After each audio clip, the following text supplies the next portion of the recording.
बांग्लादेश की पूर्व प्रधानमंत्री शेख हसीना को हटाने के लिए विपक्षी बांग्लादेश नेशनल पार्टी यानी बीएनपी के पाकिस्तान की खुफिया आईएसआई के साथ मिलकर योजना बनाने की बात सामने आई है।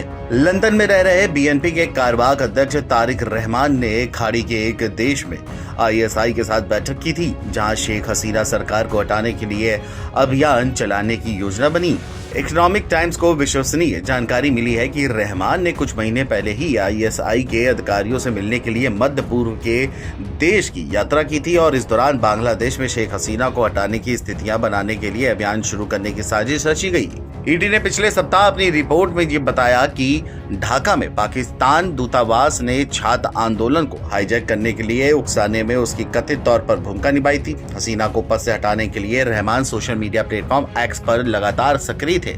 उन्होंने ताकत और हिंसा के माध्यम से निर्वाचित सरकार को हटाने के लिए आंदोलन को प्रोत्साहित किया। रहमान 15 साल से अधिक समय से लंदन में निर्वासन में रह रहे हैं। शेख हसीना सरकार के गिरने के बाद बीएनपी ने उनके लौटने की बात कही है, लेकिन अभी तक वह वापस नहीं आए हैं।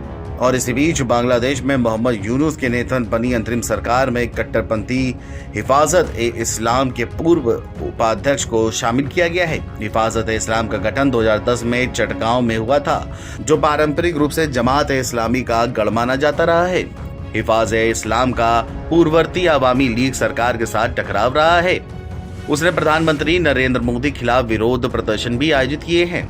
हिफाज़-ए-इस्लाम बांग्लादेश में इस्लामी कानून लागू करने की समर्थक में है।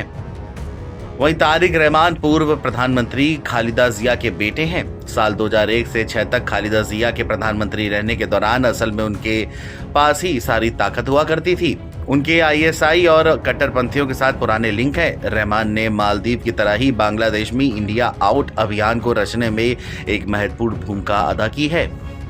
बता दें कि अक्टूबर 2018 में रहमान को शेख हसीना की हत्या की कोशिश की साजिश के तहत उनकी भूमिका के लिए बांग्लादेश की एक अदालत ने आजीवन कारावास की सजा सुनाई थी। 21 अगस्त 2004 को अवामी लीग पर एक रैली में बम विस्फोट में हसीना को निशाना बनाया गया था।